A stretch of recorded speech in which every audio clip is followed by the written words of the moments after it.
Olá, pessoal, este é mais um Fala Carlão e o Fala Carlão, você já sabe, é sempre na prateleira de cima do agronegócio brasileiro.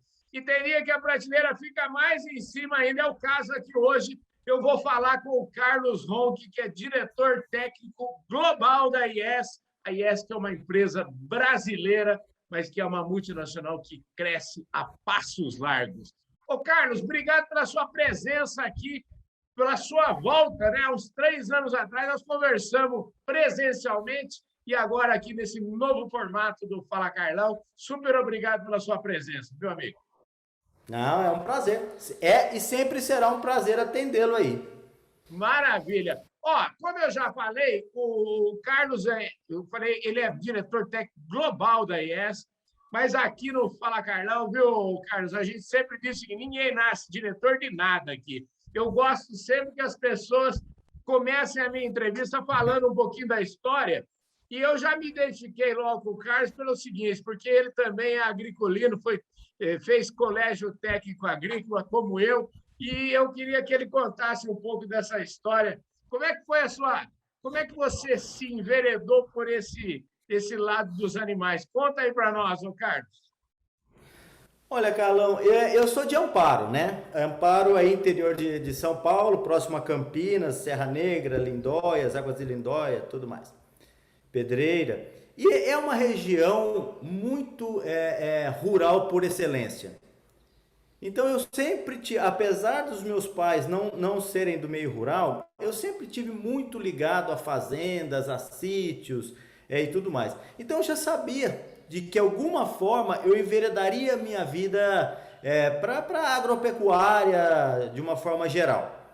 E com 14 anos, bom, pra você ter uma ideia, com 8 anos de idade eu trabalhava de vacinar pintinho.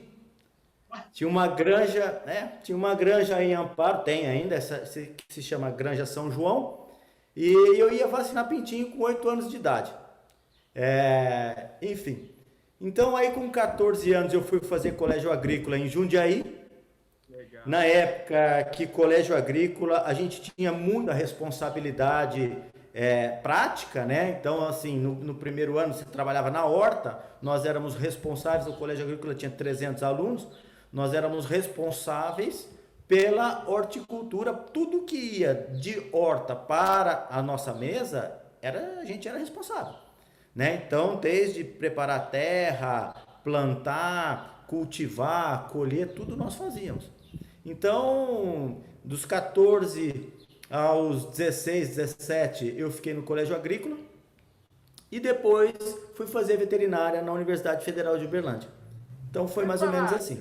Tem um amigo meu, o Maurício Mendes, que é engenheiro agrônomo, ele já falou aqui no Fala Carlão algumas vezes, ele sempre diz o seguinte, que quanto mais cedo a gente descobre para que a gente serve, a gente é mais feliz, né? Então você logo descobriu cedo para que aquilo que você serviria, né? Você descobriu logo cedo.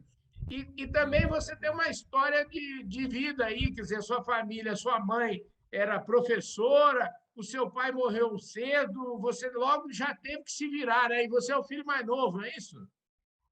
Eu sou o filho mais novo. Isso fez parte também da minha formação pessoal e de caráter. Então, o que aconteceu? Minha mãe sendo professora do estado, levando uma vida bastante, assim, normal, né?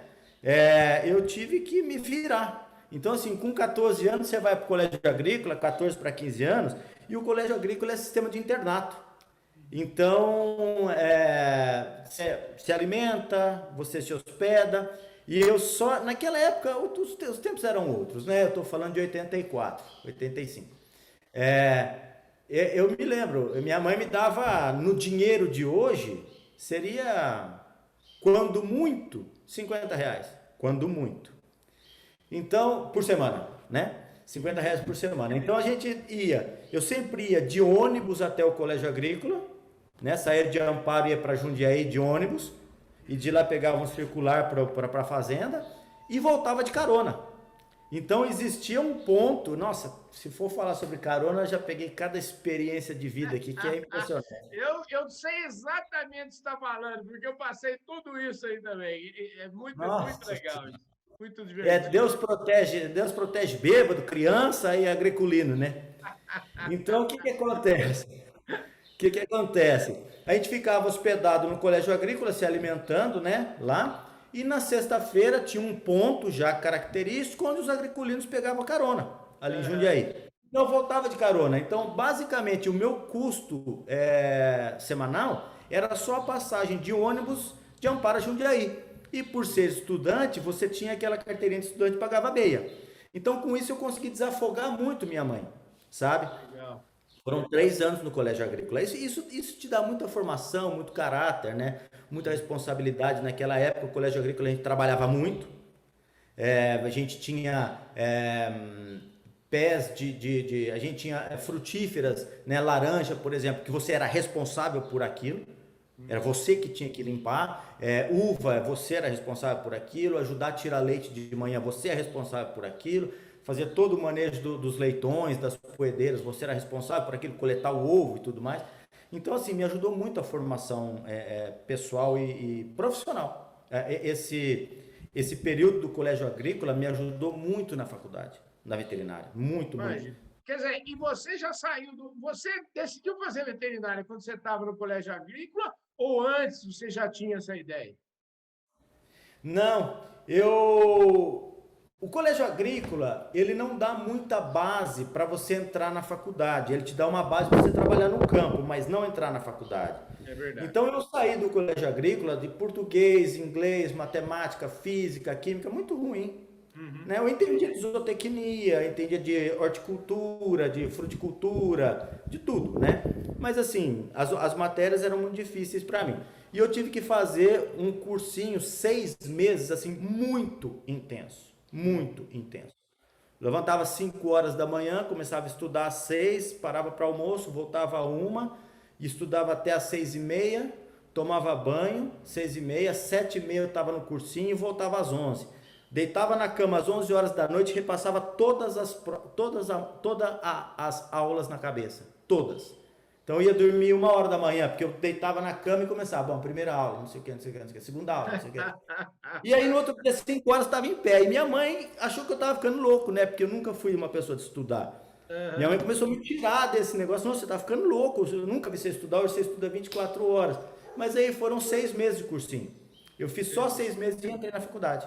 E aí Legal. foi de novo, né? Desafoguei minha mãe, porque aí a faculdade é uma faculdade federal, né? Que Aham. não precisava pagar. E durante a faculdade, eu sempre tive atividades lá. Então, por exemplo, eu fui monitor de matérias, eu Aham. tive pesquisa do CNPq.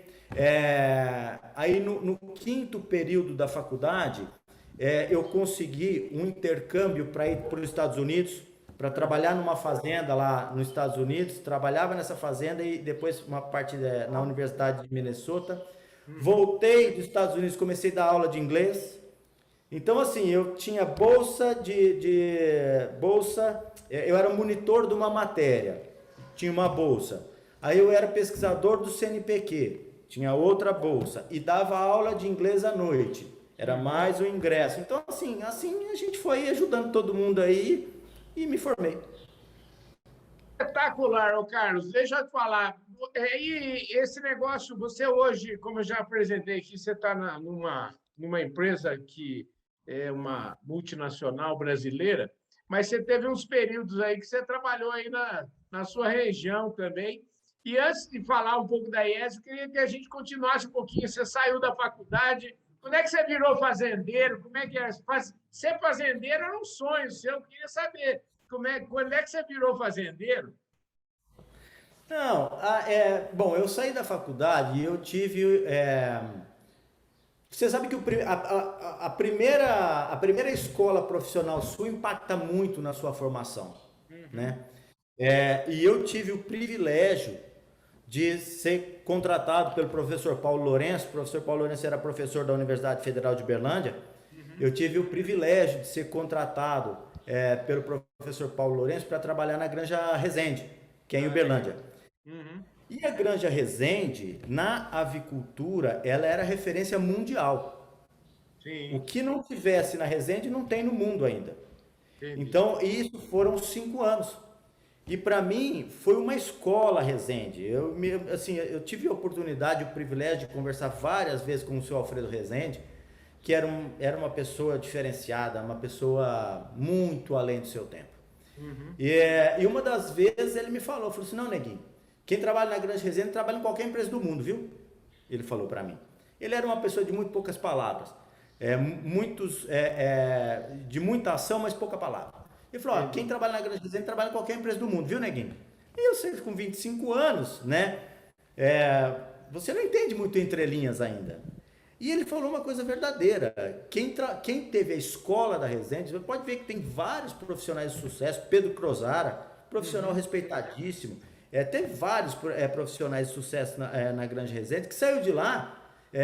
O pessoal que montou o laudo, laboratório avícola, enfim. A Resende era uma escola. Infelizmente, então isso me ajudou muito a minha formação profissional, trabalhar na Resende. Infelizmente, a Resende foi vendida para uma outra empresa. E Uhum. aí mudaram-se tudo, parou de vender matriz pesada no mercado, aí extinguiu-se o meu departamento e eu fiquei desempregado. E aí a Granja Planalto, que é de Uberlândia, me chamou para trabalhar. Então eu falei, Entendi. eu acho que é aqui mesmo que eu vou ter que arriar minha mochila, é Uberlândia mesmo, e não tem como. Uhum. E aí me casei, e sempre trabalhei na avicultura. Os meus primeiros 10 anos eu trabalhei com avicultura, né, com o privilégio de trabalhar com genética, né, que genética é o núcleo de tudo, né? Então assim, você aprende muito sobre manejo, sanidade, nutrição, bem-estar, você aprende muito trabalhando com genética. Tive vários professores aí Uhum. é, de manejo e de tudo. Então, meus 10 primeiros anos eu comecei a trabalhar com avicultura puramente. Só que eu sempre gostei de boi, de vaca, de cavalo, de jumento, de égua, de galinha, de porco, de periquito, de tudo. Aí eu falei, eu tenho que começar a fazer para mim.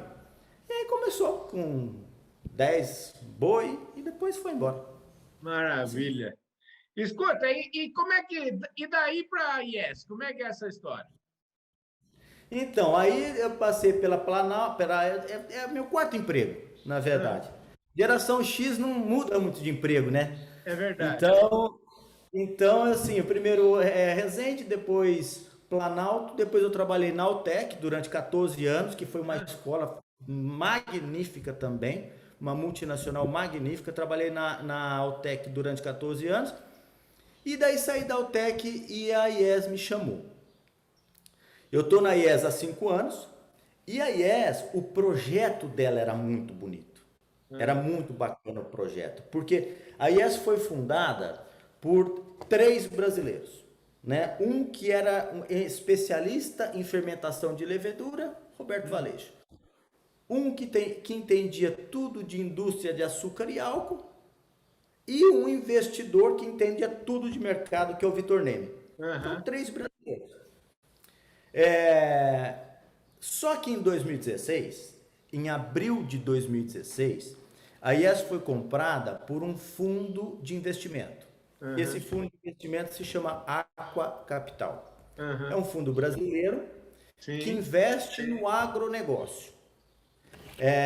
E Eu estou numa luta danada para trazer o Sebastian Popic para falar que não fala Carlão, mas não está fácil, não, viu? não, mas você vai conseguir. Você vai conseguir. Sebastião, ele é muito ocupado, muito Aham. ocupado. Entretanto, uma pessoa muito acessível. Qualquer um Sim, pega o telefone e fala com ele a hora que quiser. é verdade, é verdade. Então, o projeto, porque quando eles me contrataram, o Aqua, ele assumiu em abril de 2016. Aham. Fui contratado em julho de 2016 já com a gestão do Aqua. Aham. Qual é a habilidade de um fundo de investimento? É pegar uma empresa que tem futuro Uhum. e fazer gestão de pessoas e negócios. Então ela faz muito bem gestão de pessoas e ela faz muito bem gestão de negócios.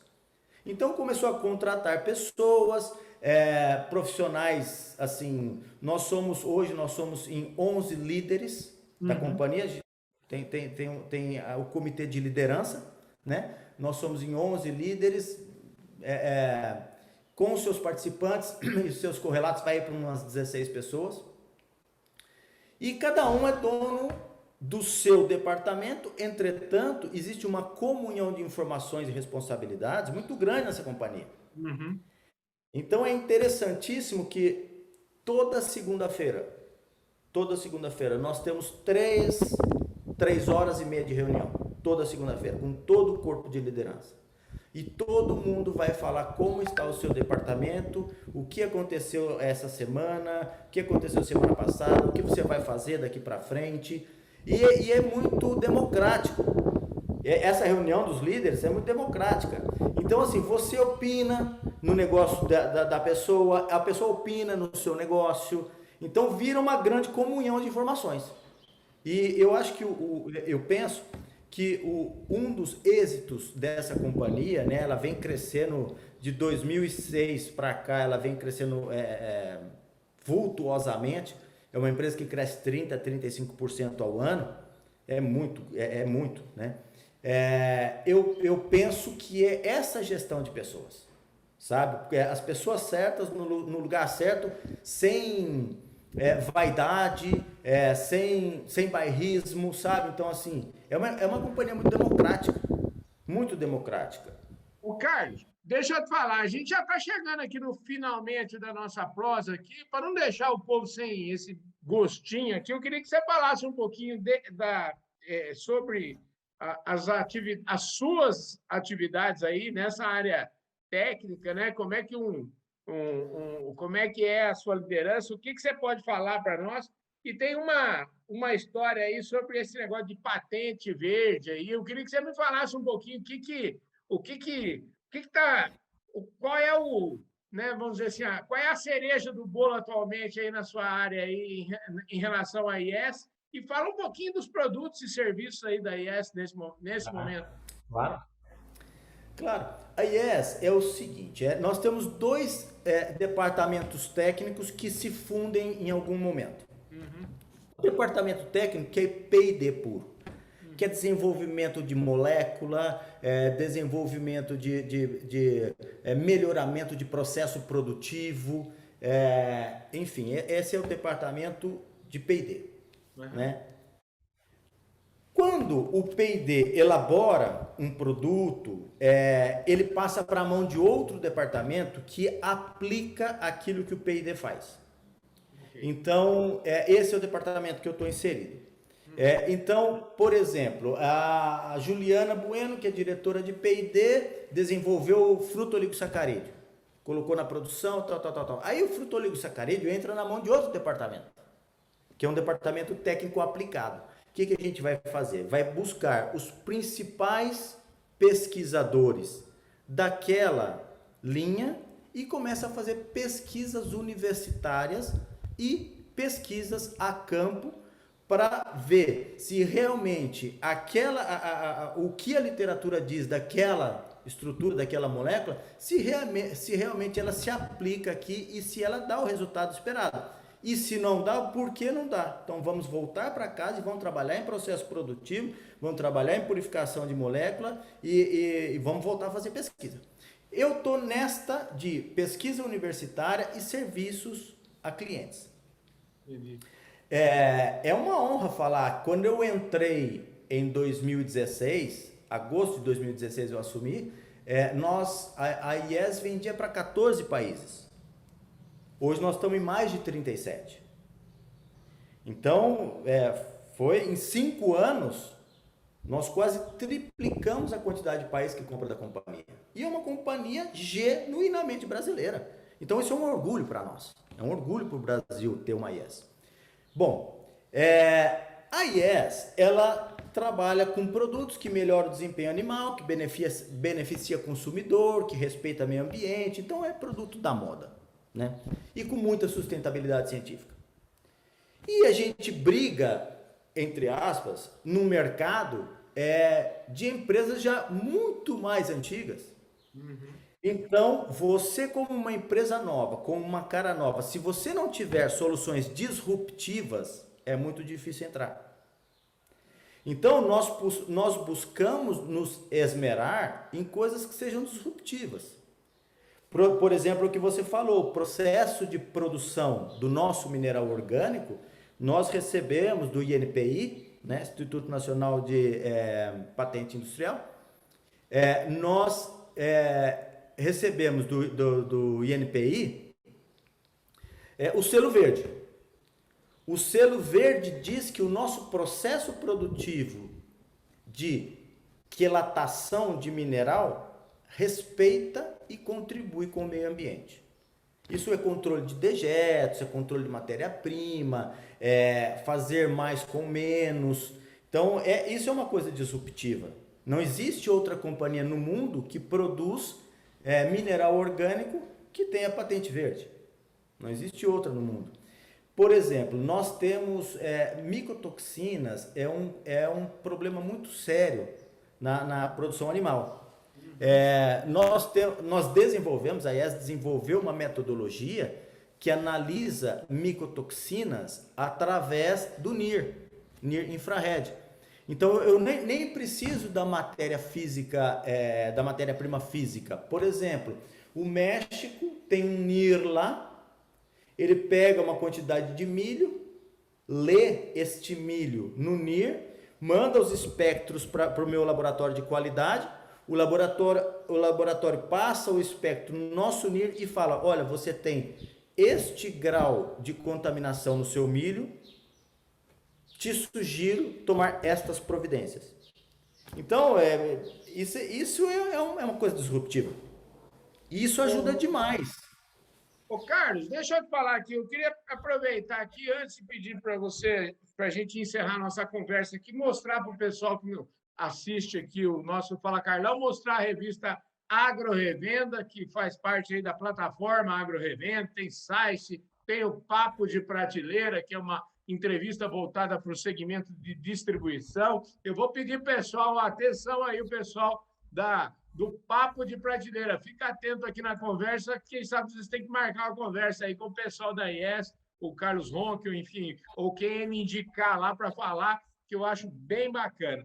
Ô, Carlos, agora é o seguinte, vamos, para a gente encerrar nosso papo aqui, eu queria saber o seguinte, o pessoal que está aí nos assistindo quer saber o seguinte, mas afinal de contas, a IES vende para quem? Ela vende para o produtor rural, ela vende para outras indústrias. Dá um exemplo aí para nós, fala um pouquinho qual que é a finalidade dos produtos da IES, aonde que elas entram.